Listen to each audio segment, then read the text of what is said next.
네, 도덕 초절, 그쵸. 엑기스만을 뽑아서 드리는 시간 벌써 두 번째 시간입니다. 저번 시간에 저랑 첫 만남 했었는데 기분 다들 어떠셨어요? 좋으셨죠? 그쵸? 아마 재밌게 보셨을 거라고 생각이 들면서, 그쵸? 우리가 바로 또 시작을 하는 것이, 네, 이렇게 또 서로의 건강에 좋지 않을까. 네, 제가 저번 수업에 진행했었던 대로 아마 이제 우리 같은 경우는 수업을 진행할 때요, 처음에 얘기를 해드릴 거예요. 수업을 듣다 보면요, 내가 무슨 수업 듣는지 몰라요. 사람이 다 똑같습니다. 네, 제가 또 강의를 계속 하고 있지만 중요한 거는 말하다 보면 내 얘기에 빠져가지고 무슨 얘기 하는지 모를 수도 있어요.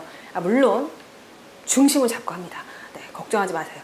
그래서 어쨌든 저번에 제가 보여드렸던 대로 저번 시간 같은 경우는 뭐 자신의 일을 스스로 어떻게 하고 자주적인 삶을 어떻게 산다, 뭐 이런 부분들을 얘기했다라고 하면, 지금 세 번째 같은 경우는 최선을 다하는 삶에 대해서 좀 알아볼 거예요. 최선을 다하는 삶 다들 살고 계신가요? 저는 최선을 다해 살고 있습니다. 네, 다른 거 잘한다 못한다 이런 부분들은 잘 모르겠지만 중요한 것은 최선을 다해서 살고 있기 때문에, 그쵸?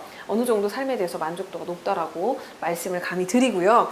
어쨌든 간에요, 자신의 일에 최선을 다하는 생활의 중요성을 알고 생활 속에서 실천하려는 태도와 의지에 대해서 알아보는 시간입니다. 그래서 여기 같은 경우는 포인트가 내 일에 대해서 최선을 다한다는 얘기예요. 최선을 다할 수 있는 얘기는 무슨 얘기냐? 우선은 나 스스로를 사랑하지 않으면요, 최선을 다하는 삶을 살기가 쉽지 않아요. 쉽지 않습니다. 쉽지 않은데, 중요한 것은 나 자신에 대해서 좀 생각을 하고 스스로에 대해서 돌이켜보고 이런 부분들의 습관이 좀 되면 내일에 대해서 최선을 다하는 삶을 사는 자세를 갖출 수밖에 없다. 이 부분 제가 말씀을 좀 드릴게요. 그래서 첫 번째로 성실, 우리는 최선을 다한다라고 하면 성실이라는 단어를 얘기를 보통 해요. 성실이라는 단어를 보통 얘기를 하게 되는데, 성실은 도대체 뭐냐? 한자로 또 써놨어요. 근데 제가 저번에 말씀드렸죠? 꼭 굳이 외우시라는 것이 아닙니다. 굳이라는 얘기도 아니고 그냥 써놓은 거예요. 성실, 원래 한자이기 때문에. 그래서 무슨 뜻이냐? 정성을 기울이고 최선을 다하는 자세를 우리는 성실하다라고 얘기합니다. 그래서 그냥 일 막 하고, 그쵸? 하고 싶은 대로 하고, 그리고 될 대로 되라, 요런 사람들한테 성실하다는 얘기 잘 안 하죠. 그쵸? 그런 사람들 얘기 안 하고요. 우리는 보통 최선 다하는 사람들한테 성실하다, 이렇게 얘기를 해요. 그래서 성실한 태도는 뭐가 중요하냐라는 것을 본다면, 성실하게 될 때 나한테 떳떳할 수 있습니다. 나한테 떳떳할 수 있어요. 성실하게 될 때 나한테 떳떳할 수 있고요. 두 번째는 내가 한 일에 대해서 보람과 긍지를 느낄 수 있습니다. 왜냐하면 내가 최선을 다했기 때문에. 사람이 얼마나 심혈을 기울였겠어요. 그쵸? 얼마나 심혈을 기울였겠습니까? 그러니까 당연히 보람과 긍지를 느낄 수밖에 없습니다. 그러니까 굉장히 땀 흘려 일한 다음에 보람 느껴진다, 이 얘기가 바로 그런 얘기입니다. 그래서 이 부분. 세 번째, 주변 사람들에게 칭찬받을 수 있다. 물론 칭찬을 받으려고 성실하게 사는 건 아니에요. 물론 그렇긴 한데, 요 부분도 챙겨가셔야겠죠. 누군가가 나를 봐줬어요. 그러면 칭찬받을 수 있어요. 예를 들어서 아까 스스로 하는 삶, 뭐 이런 얘기 했었는데, 거기서 이제 청소해요. 내 방 내가 그냥 청소한 건데 너무 안 하다가 했어요. 그럼 엄마가 막 칭찬해줘. 그리고 기분 좋아. 저녁에 메뉴가 달라져. 혹은 너 중아 나와노라 라든가, 혹은 내가 해야 될 일이 있었는데, 야, 너 그거 좀 요즘 힘들지 않니? 그냥 뭐 안 해도 될 것 같아, 뭐 이런 부분들, 그쵸? 그런 부분들을 봤을 때, 성실하게 사는 거, 최선을 다한 거, 굉장히 태도 중요하다. 이 부분 제가 좀 말씀드리고요.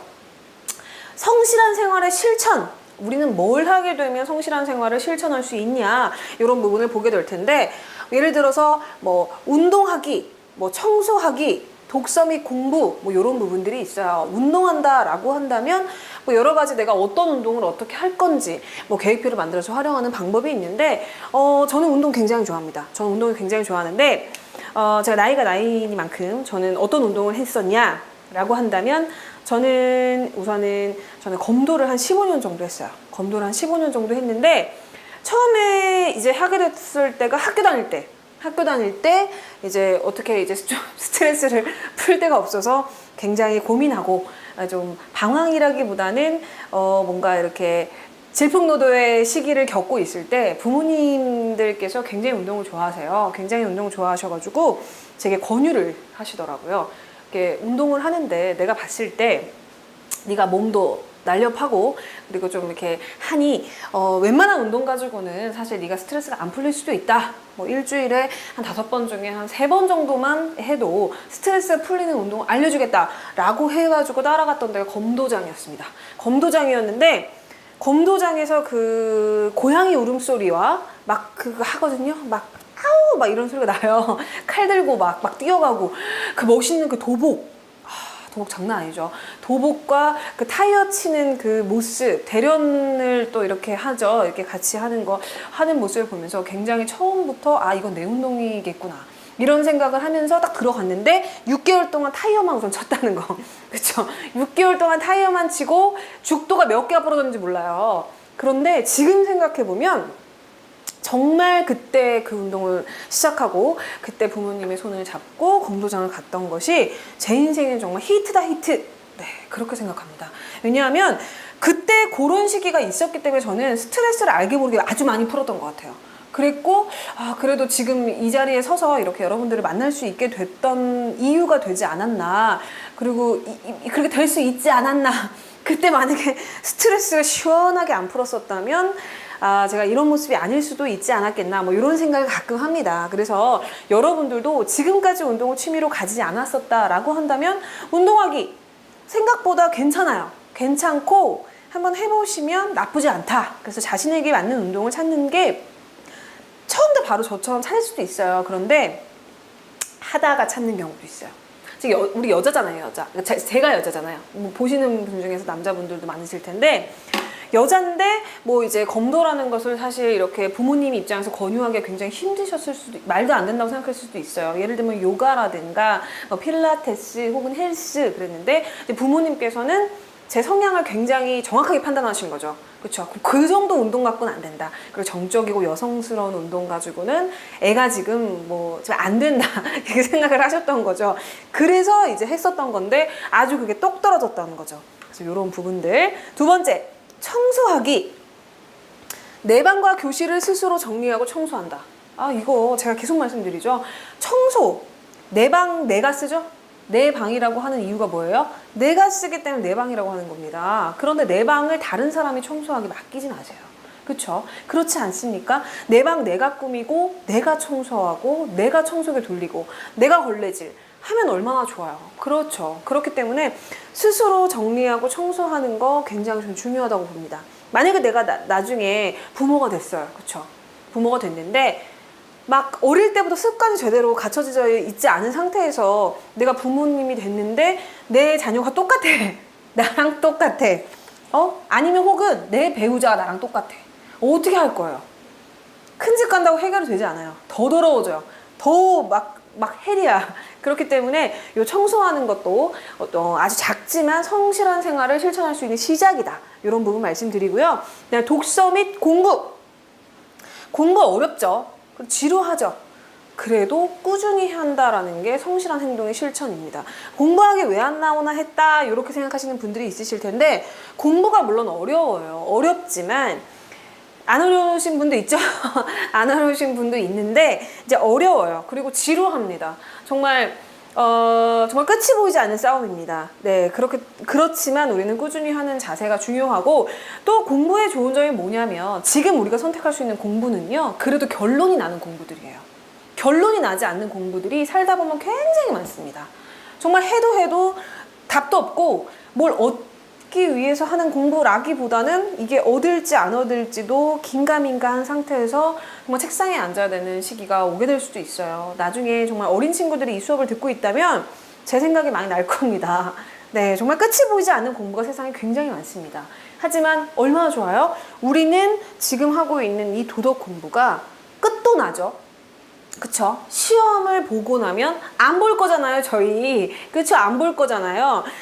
저 안 찾아보실 거잖아요. 그렇기 때문에 끝이 난다라는 게 사실 얼마나 큰 얼마나 큰 장점입니까? 그래서 어렵고 지루해도 꾸준히 하는 자세가 굉장히 중요하다는 부분 제가 말씀드리고요.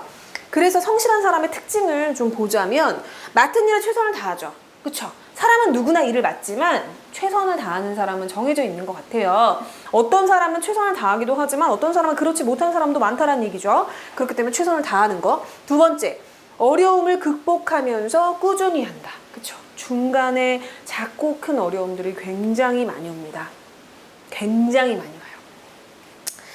그 어려움이라는 것이 그게 뭐 삶에 엄청나게 큰 데미지를 주는 것만이 어려움이 아닙니다. 그리고 또 하나는 지금 당장만 팍 온다고 해서 어려움이고 아닌 것은 아니다 이런 게 아니에요. 이게 지금은 그냥 쑥 지나간 것 같죠? 근데 갑자기 확 오는 경우가 있어요. 굉장히 저주의 말 같은데 어쨌든 간에 어려움을 극복하면서 꾸준히 하는 자세 중요하고요. 한 가지 정해진 일이 끝나면 평가하고 반성을 한다.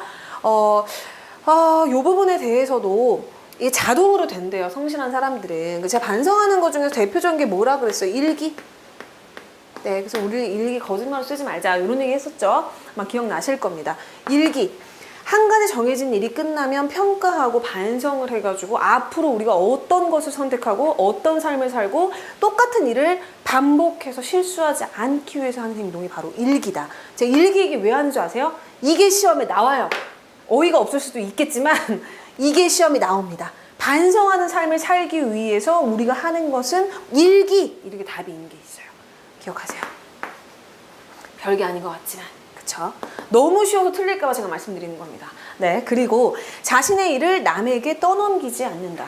그쵸? 남도 할 일이 있어요. 남도. 그쵸? 내일 굳이 안 해줘도 남이 이미 할 일이 있다는 얘기예요. 그렇기 때문에 떠넘기지 않고 내가 스스로 하는, 그쵸? 내가 스스로 하는 버릇을 좀 들이는 것이 좋겠다. 그래서 성실한 사람의 특징까지 봤습니다.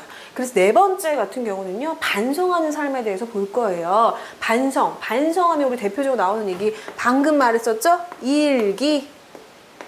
도대체 저 선생은 일기가 도대체 얼마나 시험에 나오기에 저렇게 자꾸 일기 얘기를 하나 라고 하겠지만 중요한 건 나오면 제 생각이 날 겁니다.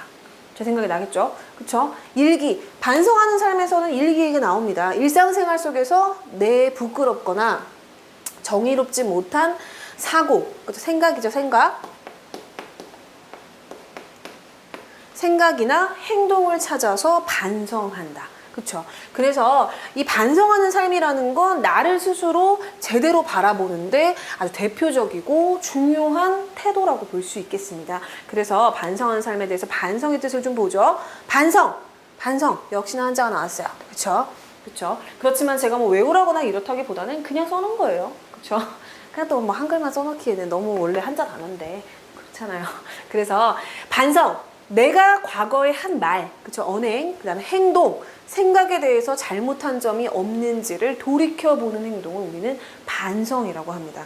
그래서 생각보다 나는 죄를 별로 안 짓고 살아서 반성 별로 안 하는데 라고 생각했겠지만 우리가 그냥 지나다니면서 혹은 다른 일을 하다가 생각 막 하죠. 옛날에 있었던 일, 내가 그때 좀 그랬나?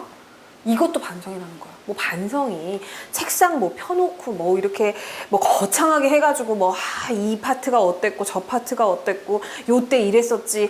그래서 뼈저리게 1, 2, 3, 1, 2, 3 이게 반성이 아니라 여기서 말하는 건 내가 했던 말, 그 다음에 뭐 가벼운 행동들, 그 다음에 생각에 대해서 잘못한 점이 없는지를 그냥 좀 생각해 보는 것 자체도 반성이다. 그래서 반성을 하는 태도에는 뭐가 들어간다? 일기. 그죠? 일기. 두 번째, 후회. 사람은 후회를 해요. 후회를 합니다. 후회라는 걸 하는데 후회라는 게 무조건 나쁘지는 않아요. 그리고 후회를 한 번씩 함으로써 우리는 또 더 나은 삶을 살게 될 수도 있다는 얘기입니다. 그래서 후회의 뜻은 뭐냐? 어떤 우리가 일을 하게 되죠? 일을 한 다음에 내 잘못을 스스로 깨닫고 내 자신을 꾸짖고 나무라는 일입니다.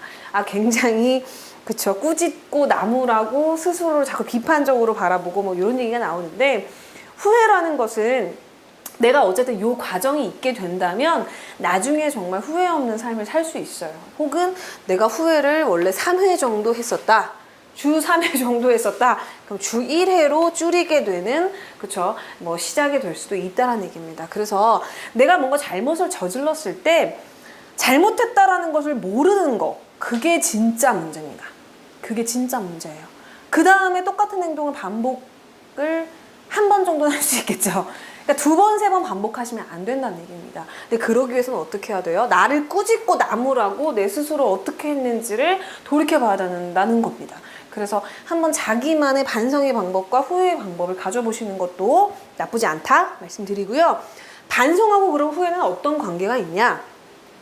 반성을 우리가 할 때요, 후회가 따르지만 후회에서만 그치는 건 아니죠. 이 얘기는 무슨 얘기냐? 행동이 변화를 한다는 거죠. 행동의 변화. 그쵸?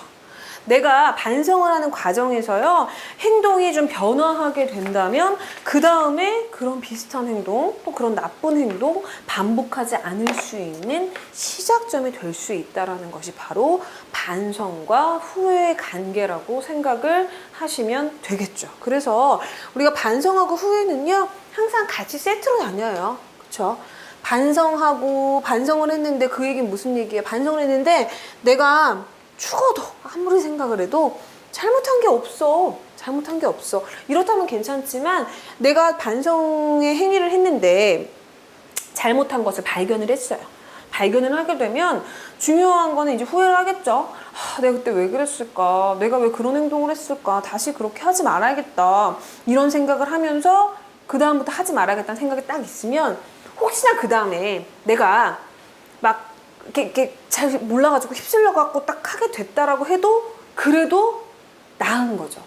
그 생각을 하고 행동을 했다는 것과 아닌 것은 굉장히 차이가 있어요. 그럼 그 다음 행동할 때는 진짜 안 할 거 아니에요. 그래서 자신 스스로를 위해서 굉장히 중요하다. 이 부분 말씀드리고요. 그렇게 되면 너그럽게 대하는 모습들. 고아를 돌보는 홀트 여사. 우리 홀트라고 해가지고 아마 많이 들어보셨을 거예요. 홀트, 아동복지회. 많이 들어보셨죠? 홀트, 아동복지회. 그래서 아마 여기서 이제 뭐 봉사활동 하시는 분들도 있으실 거고, 혹은 뭐 근무하시는 분이 있으실 수도 있겠죠. 그죠? 아니면 뭐 부모님께서 근무하고 계시다거나. 근데 그게 이제 홀트 여사라는 사람을 따서 만든 아동복지회입니다. 그래서 전 세계에 이제 좀 힘없고 좀 이렇게 도움을 받지 못하는 아동들을 돕게 되는 이제 복지 단체이기 때문에 이 부분에 이제 뭐 너그럽게 대하는 모습들이 예로 나오게 됐는데, 부모님 없으시고 이렇게 될 때 뭐 입양이라든가 뭐 이런 부분들도 이제 담당하게 되죠. 그래서 국경을 뛰어넘는 사랑과 봉사의 실천, 네, 이런 부분들. 사실 입양이라든가 이제 고아라든가 이런 부분에 대해서는 좀 할 말이 좀 있어요. 친구 중에서 그 부모님을 우연히 제가 뵙게 됐어요. 친구네 부모님을 우연히 뵙게 됐는데, 친구네 부모님께서 입양을 하신 거예요, 친구를. 어떻게 알았냐? 그래서 외모가 많이 달랐어요. 외모가 누가 봐도 외국인, 내 친구는 누가 봐도 한국인. 그쵸? 근데 그거 같은 경우는, 그건 어떻게 알게 되냐면, 제가 이제 외국에 나갔을 때 사귀게 됐던 친구인데, 난 당연히 친구가 한국 사람인 줄 알았는데 한국말을 못해요. 그쵸? 한국말을 못해서, 아, 외국에 오래 살았나 보다. 그런데 그런 건 좀 실례잖아요. 그쵸? 야, 너 한국 사람인데 외국에서 되게 오래 살았다. 너 여기서 태어난 거니? 아니면 뭐 이렇게 말할 수는 없잖아요. 그냥 친구가 됐는데, 중요한 건 나중에 이제 부모님을 보니까 한쪽은 이제 프랑스인이셨고 한쪽은 벨기에 분이셨나? 이랬었는데 그분들이 이제 입양을 하신 거더라고요. 그래서 이제 거기 살다가 어쨌든 간에 이제 외모는 피는 한국인이겠지만 국적은 한국 사람이 아닌 거죠. 그쵸? 국적은 한국 사람이 아니었던 친구를 사귀었던 경험이 있었는데, 사실 우리나라에 굉장히 저출산 문제가 심각하잖아요. 근데 그것만큼 심각한 게 뭐냐면, 속된 말로 표현하죠. 그 아이들을 수출하는 게 우리나라 수출국 1위래요. 수출국 1위. 아이 수출국 1위. 그러니까 이게 참 슬프면서 해결되지 않는 문제이기도 한데, 저출산 때문에 그렇게 나라가 힘들고 문제가 된다라고 말을 하면서도 전 세계적으로 아이를 수출하는 게 전 세계적으로 1위라는 게 진짜 불명예스러운 거죠. 진짜 불명예스러운 거고 말도 안 되는 거고. 그래서 이런 부분에 대해서는 가끔씩 그냥 씁쓸한 좀 생각도 들고 기분도 들고, 그리고 또 제가 해결할 수가 없는 문제이기 때문에 그렇다고 누굴 뭐 찾아가서 제가 할 수 있는 문제도 아니고 그냥 마음이 좀 아플 뿐이고, 그래서 그냥 저도 작게 크게 이런 부분에 있으면 좀 관심을 가지거나 제가 할 수 있는 방법으로 도우려고 노력은 하는데, 사실 이런 부분에 대해서 사람들의 관심이 좀 많아졌으면 하는 바람이 있어서 좀 길게 말씀드렸고, 두 번째, 외로운 노인을 도와드리는 적십자 대원. 그쵸? 자녀가 없는 외로운 노인을 뭐 도와드린다. 예를 들어서 이제 이런 부분들이 좀 대두가 되는 경우는 뭐 이게 너무 추워질 때라든가 불우이웃을 돕자 뭐 이런 얘기 하는데, 저는 사실 불우이웃이라는 단어를 별로 좋아하진 않아요. 불우한 이웃이라는 그 단어 자체가 좀 너무 잘못된 단어 같다라는 생각이 많이 들어가지고 좀 이렇게 많이 좋아하지는 않고, 어쨌든 간에 뭐 그렇게 됐을 때 뭐 이렇게 겨울이라든가 이렇게 계절 넘어가고 이럴 때 많이 이런 거 하게 되죠. 근데 그럴 때만 잠깐 관심 갖지 마시고 평소에 관심 가지셔가지고 주변에 나와 같지 않은 또 누군가가 있다라고 하면 좀 관심 갖는 태도도 정말 너무 좋겠죠. 그쵸? 꼭 적십자 대원이라고 나왔지만 말 그대로 상징적인 단어가 될 수 있어요. 그냥 적십자 대원이라는 게 적십자에서 근무하는 누군가를 말하는 게 아니라 내가 누군가의 적십자 대원이 되면 너무너무 좋겠죠. 그래서 그런 부분들.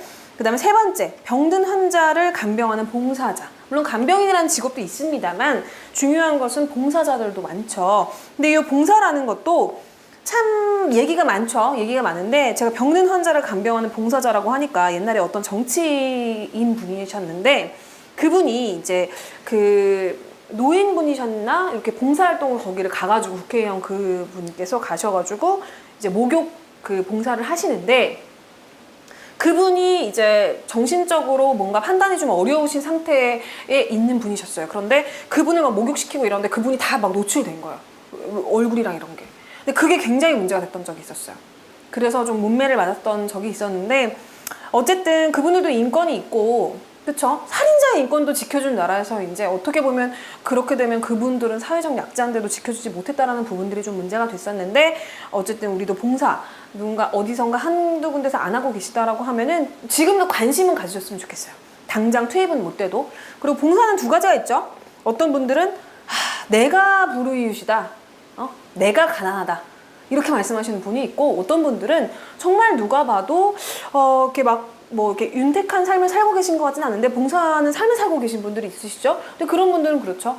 내가 언제 먹을 거 다 먹고 입을 거 다 입고 봉사하냐, 생각의 차이입니다. 그래서 여러분들도 생각해 보시면 좋을 것 같고요. 또 장애인이 또 장애인을 돕는 모습, 그쵸? 몸이 불편한 사람이 또 몸이 불편한 누군가를 돕는 그런 모습들이 좀 너그럽게 대하는 모습들이 하나인데, 우리는 그래도 몸이 이제 건강하다라고 하는 그런 이제 뭐 그런 분들이 훨씬 더 많다라고 하면은 그래도 좀 몸 불편하신 분들보다는 그래도 수족이 좀 편한 편이니까 그래도 이런 부분에 대해서 관심을 가지셨으면 참 정말 좋겠다라는 부분도 제가 좀 말씀을 드리고 싶어요. 그래서 봉사라는 것이 사실 쉽지 않지만 그래도 관심을 갖는 것부터 시작하는 게 저는 굉장히 중요하다고 생각을 하기 때문에, 여러분들 작건 크건 뭐 이렇게 작게 지금도 관심이라도 가지시면서 언젠가 되게 나중에 실천을 하게 되더라도 그런 부분들도 좀 신경 쓰셨으면 좋겠어요. 그래서 다섯 번째, 사랑과 관용의 실천이라고 나와 있죠. 관용, 우리 도덕 과목에서 굉장히 좋아하는 단어입니다. 관용이라는 단어가 매번 나와요. 매번. 답이 아니어도 나와요. 틀린 문제에서도 나와요. 관용이라는 단어가 굉장히 많이 나옵니다. 그쵸? 용서를 베풀고 너그럽게 생각한다, 이런 단어가 관용이라고 생각을 하시면 되는데, 사랑하고 관용을 실천한다, 요게 뭐가 있냐?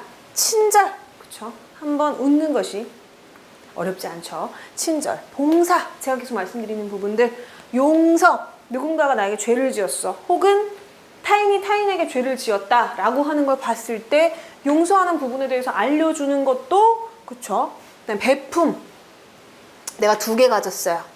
그러면은 1개 놓고 썩혀서 버리지 말고 1개는 남들한테 줄 수도 있죠. 그쵸? 그런 부분들, 혹은 이제 뭐 봉사라든가 이런 뭐 기부라든가 이런 부분들 베푸는 것도 있겠죠. 그리고 나라에서 굉장히 큰 일이 생기거나 문제가 생겼을 때, 옛날에 한 몇 년 전에 일어났었던 세월호 사건 때 개인적으로 이제 어떤 분들이, 많은 국민들이 참여를 했었죠. 베푸는 것에 사비를 들여서 많이 참여를 했었고, 그리고 여성들 같은 경우는 이제 뭐 이미 시작하신 분들도 있겠지만, 저는 그냥 얘기하지만 여자들 같은 경우는 한 달에 한 번 월경이라는 것을 하죠. 그럴 때 그게 이제 사실 비용이 굉장히 비쌉니다. 매번 당연히 써야 되는 비용인데 그것이 비싸기 때문에 그거 요즘에는 이제 그런 패드 사업 같은 경우를 베푸는 걸로 이게 무료로 무상 제공하고 이런 것들도 사업을 해요. 그리고 가끔씩 지나가다가 만약에 예상치 못하게 이제 내가 준비를 못 해왔다 이러면 커피숍이라든가 이런 데서도 무상으로 제공을 하죠. 그래서 그런 부분들도 베품의 삶이다라고 보시면 되고, 도와드리는 거, 도와준다라는 건 굉장히 많은 의미가 있습니다. 집에서 부모님 돕는 거 부터 시작해서 내 동생이 이유식을 먹으려고 하는데 먹지 못하는 걸 떠먹여주는 것까지도 바로 도와드리는 거죠. 도와주는 거죠. 도와주는 거. 남을 흉보지 않는 것. 사람은 다 누구나 미움이라는 자신의 감정을 갖고 있습니다. 그리고 누군가 미워요. 미울 수밖에 없고, 또 하나 착각하면 안 되는 것 중에 하나가 나도 누군가에게 미움을 받을 수 있어요. 그렇지만 그 사람이 나를 용서해줬을 수도 있다는 얘기예요. 중요한 건 그래요. 사람이 왜 주는 것 없이 미운 사람이 있어요. 근데 상대방이 그럴 수도 있지만 내가 누군가에게 그럴 수도 있다니까요. 잘 생각을 하셔야 됩니다. 그래서 내가 만약에 남을 흉보고 싶은 마음이 든다라고 한다면 좀 흉보지 않는 것도 사랑과 관용의 실천이고, 6번째 마지막입니다. 용서. 그럼 왜 해야 되냐? 도대체 용서를 우리가 왜 해야 되냐? 그냥 살면 안 되냐? 그냥 살고 싶다라고 생각하시겠지만 용서의 중요성을 좀 보죠. 용서는 사랑의 실천이고 너그러움의 표현입니다. 그렇죠? 누구나 죄를 지을 수 있고요. 누구나 잘못을 할 수 있습니다. 하지만 잘못을 한번 했다라고 해서 그 사람의 인생을 끝낼 수는 없죠. 그렇죠? 그렇기 때문에 너그러움의 표현, 그다음에 사랑의 실천 위에서 용서가 필요한 겁니다. 그다음에 2번째, 다 함께 더불어 살자는 의미. 그 평화의 시작입니다. 다 같이 잘 살면 좋겠죠. 다 같이 잘 살 수 있습니다. 경쟁만이 능사는 아니란 얘기입니다. 그렇기 때문에 다 같이 더불어서 잘 살자라는 의미에서 용서가 필요하다 말씀드리고요. 또 3번째로 용서받기 때문에 사는 것이 즐겁고 희망이 넘칩니다. 내가 작건 크게 죄를 지을 수 있어요. 그렇죠? 사람은 진짜 완벽한 사람 없다라고 말씀드렸어요. 그리고 더 최악의 상황은 내가 잘못한 걸 아는 것도 아는 거지만 모르고 잘못을 반복해서 지을 수도 있다는 얘기예요. 중요한 건. 그랬을 때 내가 용서를 받았다는 걸 되게 나중에 한참 뒤에 누군가를 통해서 알든 내가 스스로 알든 알게 됐어요. 그랬을 때 얼마나 행복하고 다행이고 그 사람에게 감사하고 하겠습니까? 그래서 용서의 중요성 같은 경우는 3가지 정도로 간단하게 제가 정리를 해드렸는데, 도덕적 주체로서의 나 한번 보시니까 도덕 과목 공부하시기 괜찮으신가요? 네, 엑기스만 뽑아서 제가 용어 정리 위주로 조금 말씀을 드렸어요. 어떻게 보면 지금 전체적으로 초등학교 졸업학력 검정고 시에 그 가장 기본이 되는 부분에 대해서 제가 좀 깔아드렸다라고 생각을 하시면 되고요. 아주 본격적인 공부는 2번째가 들어가게 되는 가정, 이웃생활과 사회 이런 부분, 그 다음에 나라와 민족, 지구공동체 이 부분은 재밌기도 해요. 약간 역사 배우는 것 같기도 하고, 자연과 생명 이런 부분을 위해서 제가 기본적으로 깔아드린 부분이니까 아마 워밍업을 하신다라는 느낌으로 재미있게 따라오셨을 거라고 생각합니다. 그래서 지금 벌써 2번째 시간까지 이렇게 여러분들과 만나 뵙게 됐는데요. 3번째 시간 때는 더 재미있고 즐겁고 그다음 유익한 내용으로 여러분들 찾아뵙도록 하겠습니다. 네, 임채정이었습니다. 감사합니다.